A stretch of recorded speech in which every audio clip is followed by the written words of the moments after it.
Assalamualaikum warahmatullahi wabarakatuh. Berjumpa lagi bersama saya Kiki dalam Unmul Podcast. Dan kali ini adalah edisi spesial Ngeteh Ngobrol tentang hikmah bersama Rektor Universitas Mula Warman. Assalamualaikum Prof. Waalaikumsalam warahmatullahi wabarakatuh. Bagaimana Prof nih kabarnya sekarang? Alhamdulillah sehat walafiat. Lebih fresh ya Prof ya sekarang ya Prof ya? Alhamdulillah atas doa semua, secara khusus dari Humas lah yang banyak mendoakan kami bisa sehat walafiat. Baik, begini Prof. Ini di masa pandemi seperti ini, kampus kita menerapkan WFH ya Prof ya. Nah, bagi Prof sendiri sebagai seorang rektor menjalani tugas Prof, apakah lebih sibuk atau mungkin lebih santai Prof? WFH ini kan bagian dari yang memang harus kita lakukan karena upaya untuk memutus mata rantai penyebaran COVID-19, salah satu cara kita harus bekerja dari rumah. Inilah kebijakan secara nasional termasuk Universitas Mula Warman. Dalam rangka tetap beraktivitas, saya kira persoalan sibuk dengan semakin sibuk atau tidak santai itu tergantung bagaimana kita mensikapi. WFH juga sesungguhnya bagian dari aktivitas yang semakin mendorong kita untuk berinovasi bagaimana supaya tingkat pelayanan dan aktivitas untuk personal tetap berjalan. Saya kira agak sulit diukur kesibukannya, tapi yang pasti hanya berpindah tempat saja sesungguhnya. Berpindah tempat biasanya kita di kantor, ini kita di rumah mengendalikan seluruh aktivitas di kantor. Sehingga itu juga bagian yang memang kalau boleh saya katakan bukan apa istilahnya ya, santai tapi memang produktivitasnya juga sangat tinggi.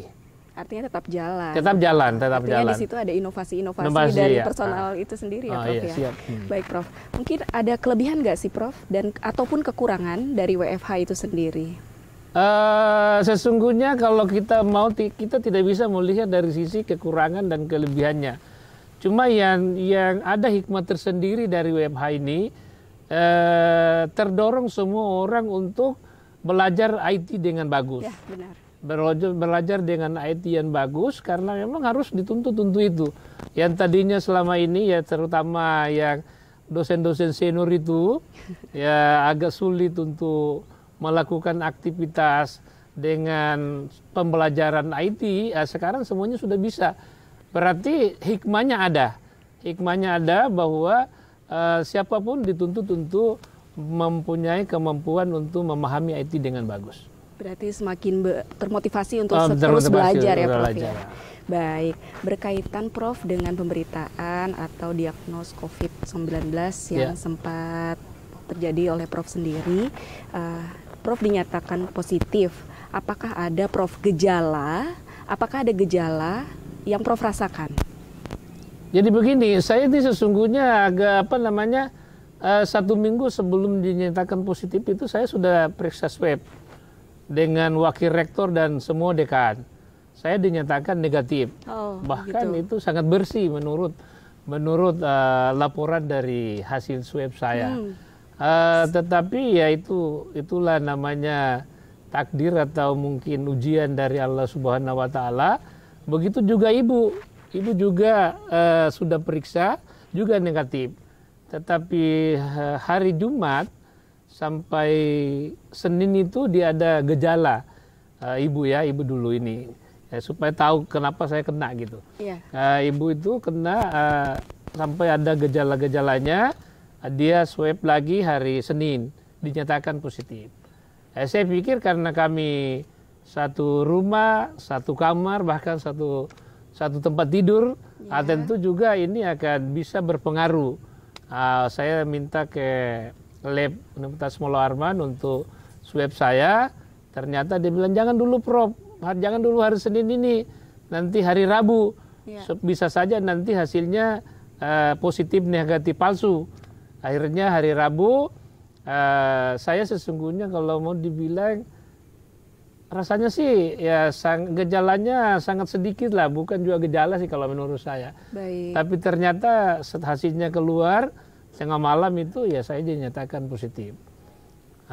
Itulah mungkin riwayatnya awalnya ya memang karena kita selalu mengantisipasi, saya termasuk sangat protektif lah ya, sangat menjaga bahkan setiap analisis dan rekomendasi Satgas COVID-19 kita, saya selalu mengeluarkan kebijakan untuk memperpanjang atau melanjutkan WFH kita. Baik, artinya dari secara psikologis Prof sendiri bagaimana Prof? Ini kan benar-benar mengganggu ya ketika seseorang itu dinyatakan positif. Rata-rata itu pada takut, yang pertama itu dikucilkan oleh masyarakat. Itu Prof ya. Dari Prof sendiri itu seperti apa Prof? Jadi saya kira memang penyakit ini penyakit yang agak sulit ya maksudnya. Pertama belum ada obatnya yang pasti. Yang kedua yang paling menonjol itu seperti disampaikan Mbak Kiki adalah dikucilkan, bahkan dihindari, dan memang harus dihindari karena kalau tidak ya semua akan tertular. Oleh karena itu ya saya berpikir karena ini memang saya sudah berusaha untuk menjaga diri, kemudian saya sudah bersih tapi itu kena, ya ini memang takdir saya sebagai bentuk ujian kepada saya dan saya harus jalani dengan mendekatkan diri kepada Allah Subhanahu wa taala karena ini juga makhluk Allah yang diturunkan kepada manusia untuk diuji barangkali salah satu kesabaran. Benar. Jadi Prof, selama masa fase perawatan nih Prof ya, Prof punya kiat-kiat tersendiri nggak sih selama masa fase perawatan atau isolasi mandiri, artinya menyemangati diri atau seperti apa, artinya supaya tidak imun itu tidak turun seperti itu? Saya kira itu ada karena hampir semua orang pertama setelah saya dinyatakan positif oleh kepala lab di Unmul itu mengatakan bagaimana ini Prof, apa dipublikasikan atau dikip aja? Saya bilang dipublikasikan aja. Dipublikasikan sebagai saya punya pemikiran bahwa kalau dipublikasikan insya Allah teman-teman, sahabat, kolega dan sivitas akademika akan mendoakan saya untuk cepat sembuh. Nah, itu dilakukan, dipublikasikan, disampaikan, tapi memang disarankan untuk komunikasi dulu dengan seluruh aktivitas kampus itu dihentikan. Sehingga saya sempat beberapa hari itu memang tidak pernah menengok HP, tetapi komunikasi dengan keluarga tetap jalan. Jadi saya karena diisolasi mandiri di rumah, ya alhamdulillah nyonya sudah mulai bagus. Pada saat itu saya masuk kena, kemudian anak juga dua-duanya dokter bisa. Yang tak kalah pentingnya doa teman-teman itu dan sering memotivasi Kepala Dinas Kota Samarinda, Pak Gubernur kirimi obat, Wakil Gubernur, teman-teman lah banyak dari rumah sakit Hatma Husada, kemudian semuanya itu memberikan motivasi bahwa kalau kita semangat bagus, tinggi, itu bisa akan terlewati. Terlebih dokternya, Dokter Remil sama Dokter Marwan. Ini kalau bisa masa pasiennya sampai 8 hari, kalau toh yang paling aman itu 14 hari, bisa insya Allah akan terselamatkan. Jadi saya pegang aja itu sambil mendekatkan diri kepada Allah Subhanahu wa taala. Nah, sekarang gini Prof, artinya motivasi, inspirasi dari orang terdekat, dari keluarga maupun dari sahabat, kolega, itu kan sudah ada nih Prof. Nah, kalau Prof sendiri mencari motivasi maupun inspirasi dari diri Prof itu seperti apa Prof? Apakah membaca buku mungkin salah satunya, mendengarkan lagu? Nah, dari Prof sendiri itu seperti apa? Jadi saya begini, karena saya tanya sama dokter, ini obatnya yang paling ampuh apa? Karena terlalu banyak obat yang saya dikirimi orang. Semua orang kalau kasus ini, nama ini yang dipakai, ini banyak sekali. Bahkan sering-sering itu saya minum obat terlalu banyak, bahkan 10-an. Terlalu banyak referensi obat ya Prof ya? Akhirnya saya bilang, ini kan ikhtiar saja, obat ini ikhtiar.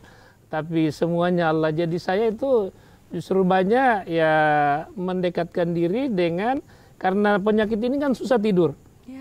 Susah tidur, pindah di kursi tidak bisa tidur, pindah kebetulan saya dikirimi kursi khusus dari Rumah Sakit Hatma Husada itu tempat tidur rumah sakit lah. Saya rumah sakit dibawa ke rumah. Yang bisa juga tidak bisa tidur di situ, orang jalan sendiri tidak bisa.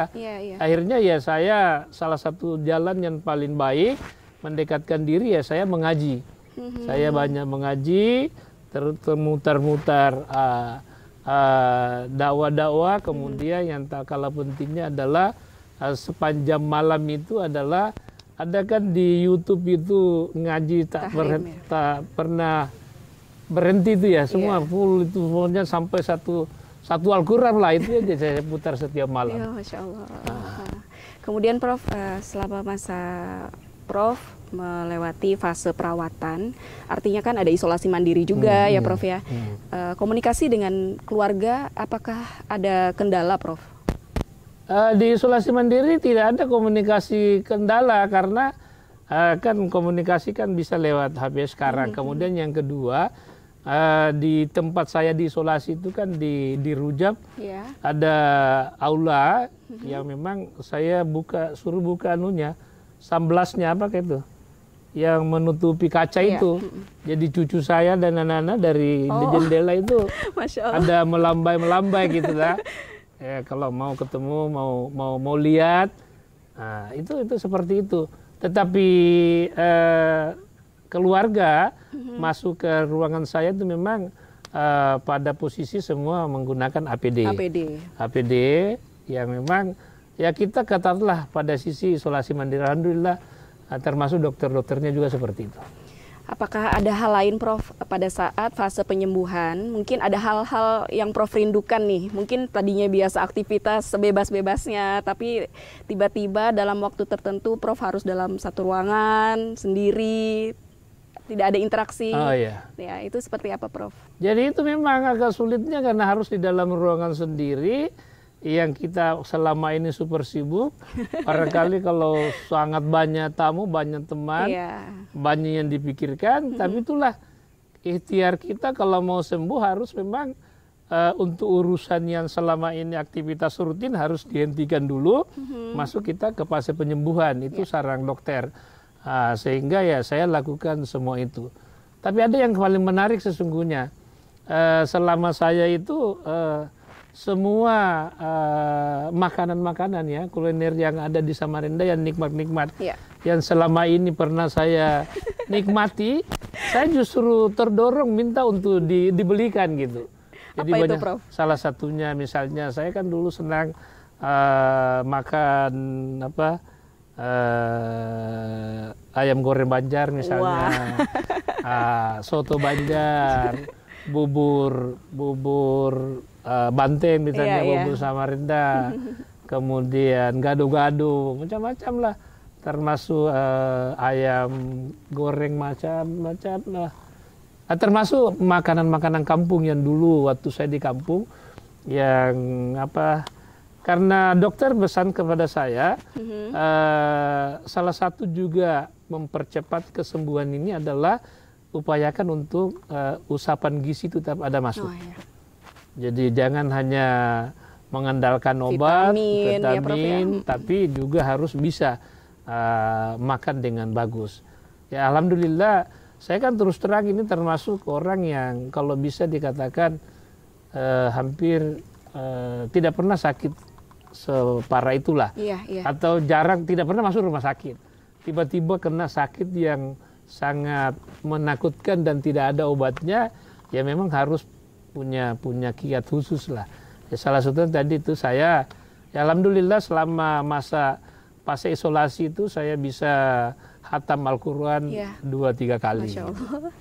Kira-kira nih Prof, mungkin banyak hal, artinya saya minta satu deh Prof, yang benar-benar membuat Prof semangat untuk cepat sembuh nih, harus cepat nih. Apa Prof kira-kira Prof? Saya kira yang membuat saya cepat sembuh itu karena dorongan dan motivasi semangat dari keluarga. Semuanya itu bahwa istri, anak-anak dan cucu, seluruh keluarga cucu itu sehat ya. Itu. Jadi itu yang membuat saya semakin yakin bahwa doa semua orang, terlebih yang saya sampaikan tadi semuanya itu alhamdulillah doa itu sangat mujarab untuk diijabah oleh Allah Subhanahu wa taala. Baik Prof, ini yang terakhir nih Prof. Sering kita dengar kita harus belajar dari pandemi. Nah, kira-kira menurut Prof sendiri, dari kacamata Prof sendiri, hikmah apa sih belajar dari pandemi, dari kata tersebut Prof? Hikmah yang paling menarik adalah bahwa kalau itu sudah ditakdirkan oleh Allah, ya, bahwa siapapun akan mendapatkan itu kalau sudah ketentuan Allah Subhanahu wa taala. Oleh karena itu kita harus berikhtiar. Ikhtiar yang dilakukan adalah memang kita harus mengikuti protokol kesehatan, menjaga jarak, pakai masker, kemudian sering cuci tangan, dan yang tak kalah pentingnya ya menyerahkan diri kepada Allah Subhanahu wa taala. Karena itulah satu-satunya jalan untuk mencoba berupaya untuk tidak. Dan saya pesankan begini, doa sekarang ini bagi yang belum kena, itu adalah berdoa mudah-mudahan tidak kena. Amin. Kalau doa itu kena, berdoa untuk segera sembuh. Karena memang ini bagian yang memang semuanya ditentukan oleh Allah Subhanahu wa taala, yang lainnya itu ikhtiar saja oleh kita. Jadi semuanya ditentukan oleh Allah Subhanahu wa taala. Mungkin ada lagi Prof tambahan yang ingin mau disampaikan? Itulah teman-teman sekalian. Alhamdulillah, yang pertama kami berterima kasih kepada semua pihak yang sudah memberikan dukungan penuh, terutama kepada Bapak Gubernur, Wakil Gubernur, seluruh pimpinan Tos Mularman, secara khusus Wakil Rektor, para dekan, Sivitas Akademika, Humas dan semuanya, serta dari Rumah Sakit Atma Husada, Rumah Sakit Umum, Forum Kebangsaan, Pak Yosutomo memberikan doa, para alim ulama, NU, Muhammadiyah, dan seluruh ormas, semuanya mengirimkan doa kepada saya. Terima kasih doanya. Bahkan teman-teman saya alumni yang di luar, semuanya itu bahkan mengirimkan obat yang cukup banyak. Sampai sekarang ini obatnya masih banyak, dan sering kalau ada yang kena teman-teman, saya bagi-bagi untuk bentuk pengalaman saya kepada yang lain. Mudah-mudahan kami berdoa segera berakhir pandemi ini, karena supaya aktivitas kita semakin cepat maju dan sukses. Saya kira itu, Mbak. Baik, terima kasih Prof atas waktunya ngobrol bersama kami, ngobrol tentang hikmah ya Prof ya. Semoga menjadi inspirasi bagi kami semua tentunya, dan mohon maaf Prof sudah mengganggu waktunya Prof. Mungkin dengan banyaknya berbagai aktivitas ya Prof ya. Terima kasih sudah menerima kami dengan baik di rumah Prof. Bahkan dengan karisma Prof ya, satu hal yang selalu saya ingat itu karismanya yang menginspirasi, apalagi satu, beliau suka senyum. Senyum itu adalah apa? Sedekah. Nah, senyum itu yang menjadi energi positif bagi orang-orang di sekitar Prof. Amin. Terima kasih Mbak Kiki atas waktunya. Mudah-mudahan ini ada hikmahnya dan bisa menjadi dorongan dan motivasi untuk kita semua. Assalamualaikum warahmatullahi wabarakatuh. Waalaikumsalam. Baik, terima kasih. Itulah tadi obrolan saya, Kiki, dengan Rektor Universitas Mula Warman dalam edisi spesial Ngobrol Tentang Hikmah. Terima kasih. Assalamualaikum warahmatullahi wabarakatuh. Waalaikumsalam. Ini nih pantun nih buat Prof ini. Oke. Jalan-jalan ke Tanah Merah. Nungguin ya. Jalan-jalan ke Tanah Merah. Bersilaturahim ke rumah Prof Mas Jaya. Kita doakan beliau bahagia, sehat, dan senyumnya terus merekah, agar Unmul semakin jaya. Amin. Berat, nggak bisa dijawab ini. Iya.